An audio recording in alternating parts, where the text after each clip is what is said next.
आज की कहानी एक रियल स्टोरी है, एक रियल हॉन्टेड बेकरी की है जिसका नाम है दिलखुश बेकरी। देखो गाइस, आपने पेटीज तो कभी खाई ही होगी, अब चाहे वो आलू पेटीज हो, अंडा पेटीज हो या फिर मीट पेटीज हो। लेकिन क्या हो अगर आप एक ऐसी मीट पेटीज खा लो जो इंसानी जिस्म के टुकड़े से बनी हो, यानी एक ऐसी मीट पेटीज जिसका मीट इंसानी शरीर का कोई हिस्सा हो। वेल आई एम श्योर आज की स्टोरी जानने के बाद आपका दिमाग फट जाएगा, लेकिन वो जानने से पहले हेलो गाइस, मेरा नाम है अविनाश कुमार और आप देख रहे हो हॉरर स्टोरीज।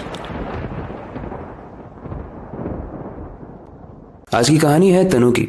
तनु दरअसल एक फूड ब्लॉगर थी जो कि नए नए रेस्टोरेंट्स और कैफे में जाकर फूड रिव्यूइंग और ब्लॉगिंग करती थी। एक दिन वो अपने छोटे भाई को स्कूल से पिकअप करने जा रही थी, लेकिन तभी उसके मोबाइल में एक नोटिफिकेशन आता है जिसमें दिलखुश बेकरी की इनविटेशन थी। उसे इनवाइट किया जा रहा था रिव्यू करने के लिए उस बेकरी को। तनु बहुत खुश हो जाती है और अपने छोटे भाई को पिकअप करने के बाद वो उस बेकरी की तरफ अपने कार को मोड़ लेती है। ऋषु यानी जो तनु का छोटा भाई था वो काफी परेशान था और वो बार बार तनु को बोल रहा था कि दीदी घर चलो, मगर तनु बहुत ज्यादा एक्साइटेड थी इस रिव्यू को देने के लिए, इसलिए वो हर हाल में चाहती थी कि इस बेकरी का जो फर्स्ट रिव्यू है वो तनु ही करे। तो जैसे तैसे वो ऋषु को कन्विंस करके बेकरी की तरफ ले जाती है, अपने कार को बेकरी के सामने पार्क करती है और जैसे ही वो कार का गेट खोलती है ऋषु को उतारने के लिए, ऋषु मनो होश में ही नहीं था। वो उस बेकरी के दरवाजे को घूरे जा रहा था और स्ट्रेंज बात यह है कि वो अचानक से रोने लगता है और कहता है कि कुछ बच्चे बेकरी के गेट के सामने खड़े हैं और उन्हें अंदर जाने से रोका जा रहा है। वो बच्चे फटे कपड़े में हैं और उनके पूरे शरीर से खून टपक रहा है। ये सब सुनने के बाद तनु इन चीजों को रजिस्टर नहीं कर पाती है। उसे लगता है कि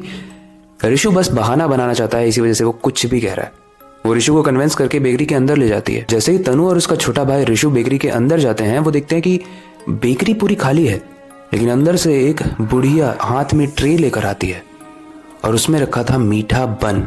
वो बुढ़िया उस मीठे बन को ऋषु को दे देती है, जिसे ऋषु खाते ही बहुत खुश हो जाता है। जब ऋषु उस बन को खा रहा था तो पीछे से एक अंकल आते हैं। वो तनु से कहते हैं कि अगर ऋषु बहुत परेशान फील कर रहा है तो उसे एक प्लेइंग एरिया है इस कैफे में, वहां पे आप छोड़ दो, वहां पे बहुत सारे बोर्ड गेम्स है। तनु ऋषु को प्लेइंग एरिया में छोड़ देती है ताकि वो निश्चिंत होकर अपना व्लॉग और रिव्यू कर पाए। तनु जैसे ही अपना व्लॉग बनाना स्टार्ट करती है, वो देखती है कि इस कैफे का इंटीरियर बहुत ही ज्यादा ब्यूटीफुल था, बहुत ही ज्यादा एंटीक था। व्लॉग बनाने के बाद जब एडिट करने के लिए वो उसे अपने लैपटॉप में डालती है तो उसका दिमाग खराब हो जाता है, क्योंकि उस व्लॉग में दरवाजे के पास वैसे ही बच्चे खड़े थे जैसा एग्जैक्ट उसका छोटा भाई ऋषु कह रहा था।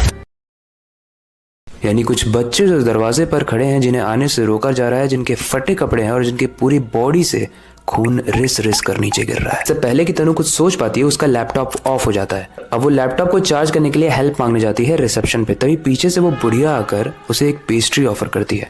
वो पेस्ट्री दिखने में इतनी सुंदर थी कि तनु ने जो अभी अपने लैपटॉप में देखा था वो उसे भूल जाती है और उस पेस्ट्री को खाने लगती है। वेल सरप्राइज के बाद तनु को सरप्राइज मिल रहे थे। इसके बाद वो बुढ़िया और उसका हस्बैंड आता है, एक हाथ में एक प्लेट लेकर जिसके ऊपर कवर लगा हुआ था। तनु को लगता है बहुत स्पेशल होगा इसमें कुछ। जैसे ही कवर को हटाया जाता है, उसके अंदर 2 पेटीज थी। अब अंकल और आंटी कहते हैं कि यह हमारी बेकरी की सबसे बेस्ट मीट पेटीज है, आप इसे ट्राई करो, और वो उसे वहीं पर रखकर चले गए। तनु को वो पेटीज इतनी अच्छी लगी कि उसने एक के बाद दूसरी पेटीज का भी हाफ खा लिया और जो हाफ बचा था वो उसे ऋषु के लिए बचा लिया। वेल ऑब्वियसली तनु ने ऋषु को प्लेइंग एरिया में छोड़ा था, राइट?